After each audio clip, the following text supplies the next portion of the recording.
Viva Cristo Rei!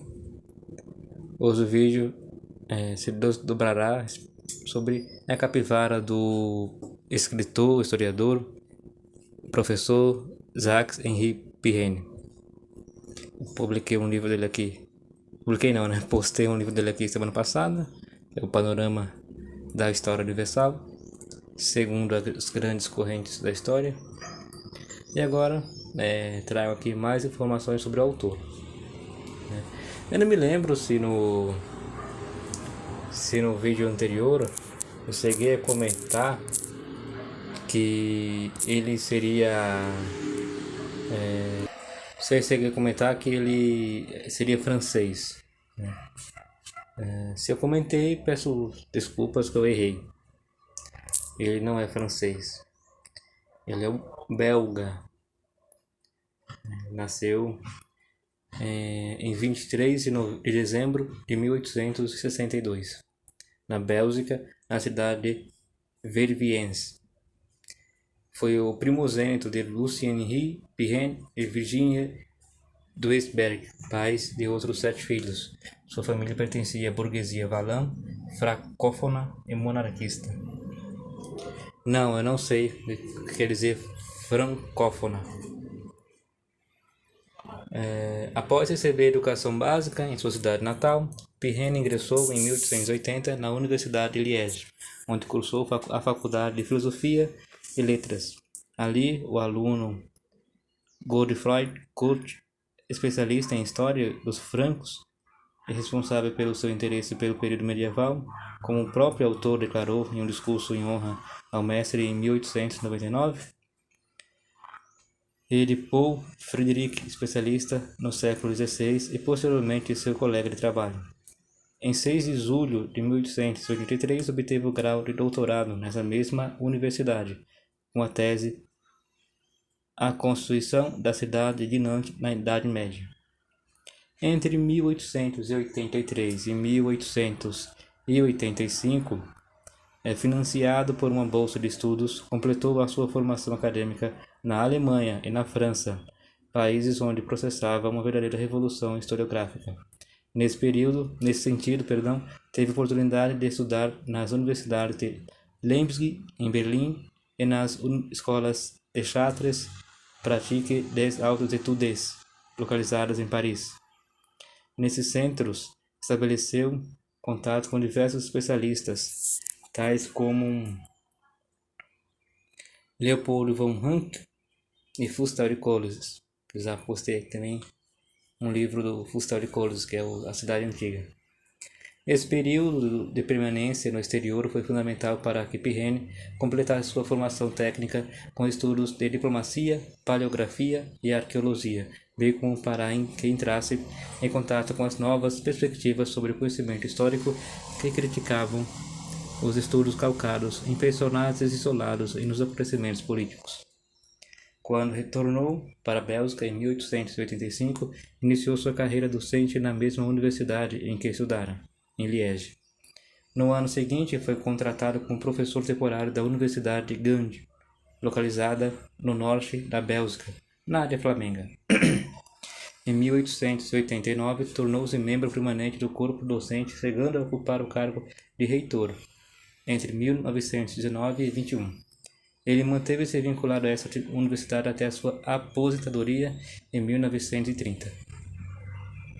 Pirenne dedicou-se, além da docência, a outras atividades de caráter acadêmico. Foi membro de várias associações científicas, foi responsável por diversos periódicos, organizou eventos, etc. Orientou 32 alunos de doutorado que posteriormente atuaram em 2 áreas principais, carreira docente e arquivística, e acolheu estudantes provenientes de diferentes países em seus seminários de pesquisa. Como resultado de suas investigações, escreveu cerca de 30 livros e 300 outros textos, entre artigos, resenhas, verbetes, notas e comentários. Desse conjunto, destacamos a História da Bélgica, publicada em 7 volumes, a qual Pirenne dedicou 35 anos de trabalho. Ela é considerada a sua obra mais importante, pois teve impacto não só entre os historiadores, mas entre o público em geral. Eu preconceito esse autor e gosta de fazer livros em séries, né? Uma série, 7 volumes, 10 volumes, 15, coisa assim. Ela começou a ser escrita algumas décadas após a constituição da Bélgica como Estado independente, como destaca Zenikoff, foi produzida justamente para demonstrar que essa configuração política não era uma criação artificial, mas que se fundamentava no passado da região. Pirene foi, portanto, um historiador nacional da Bélgica, e esse dado é fundamental para a discussão da perspectiva de história comparada, defendida pelo autor. Além dessa obra monumental, Pirene publicou, como já realçado, diversos outros trabalhos, muitos dos quais, como explica Poyuik, foram reflexões prévias que posteriormente foram incorporadas à história da Bélgica. Dessa forma, durante a sua trajetória acadêmica, Pirene elaborou estudos e edições de textos medievais, escreveu trabalhos de crítica historiográfica, como resenhas de livros, reflexões sobre a biografia e a produção de diferentes historiadores, bem como sobre o próprio campo de pesquisa, da pesquisa e do ensino da história. Organizou repertórios bibliográficos, produziu textos dedicados a aspectos da teoria e da metodologia da história, compôs histórias gerais e biografias e estudos sobre o fim do mundo antigo e sobre as cidades medievais.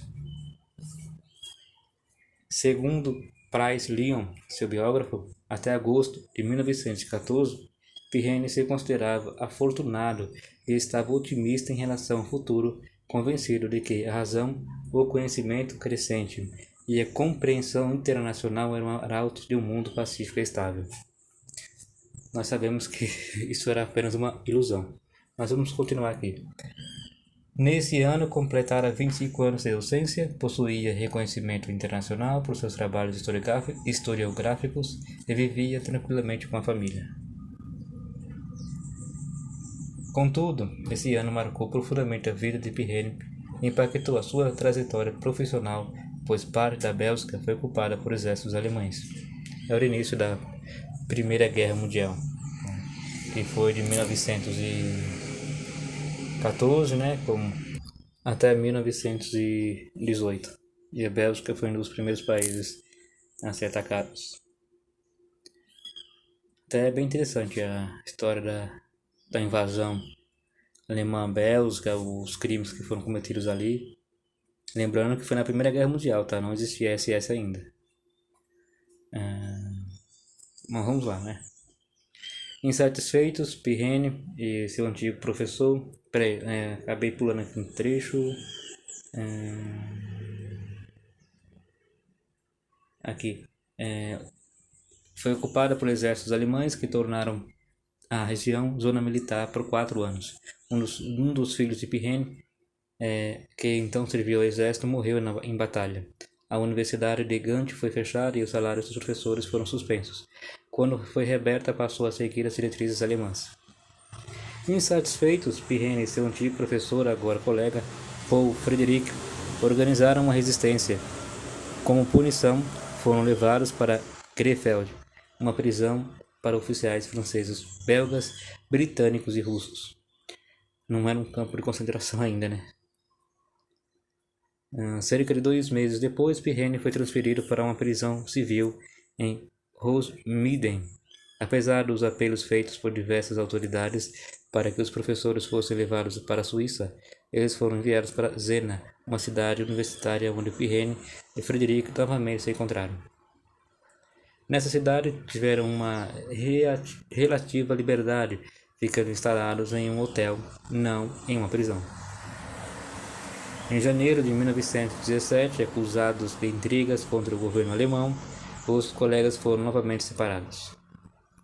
Frederick foi enviado para Birsel e Pirene para Keresburg, na Turíngia. Ali permaneceu por mais de um ano, retornando para Gand somente em dezembro de 18, após a vitória dos aliados.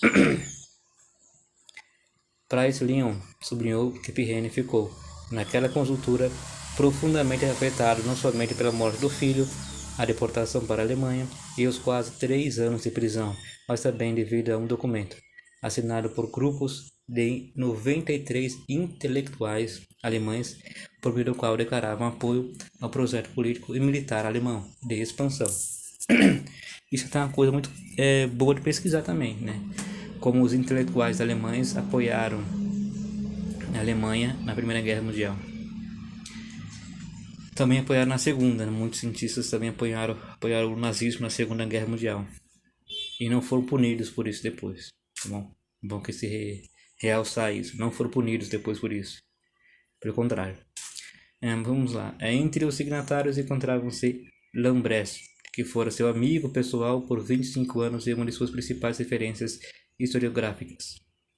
Após a guerra, em função das experiências pelas quais passara, bem como por razões de posicionamento político, Pirene desenvolveu o que os autores denominam anti-germanismo, expressando-o em diferentes ações.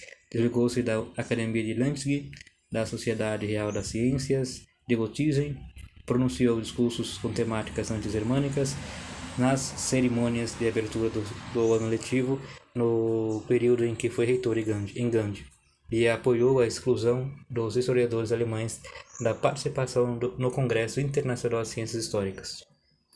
Após a guerra, Pirene continuou a fazer pesquisas, a atuar junto às associações acadêmicas,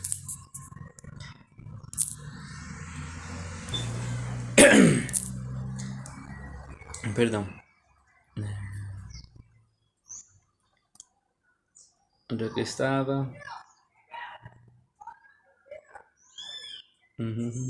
Após a guerra, Pirene continuou a fazer pesquisas, a atuar junto às associações acadêmicas, a realizar viagens para ministrar cursos e conferências e, como assinalado, a ocupar o cargo de reitor em Gand. Em 1930, aposentou-se e mudou-se para Uccle, localidade do município de Bruxelas.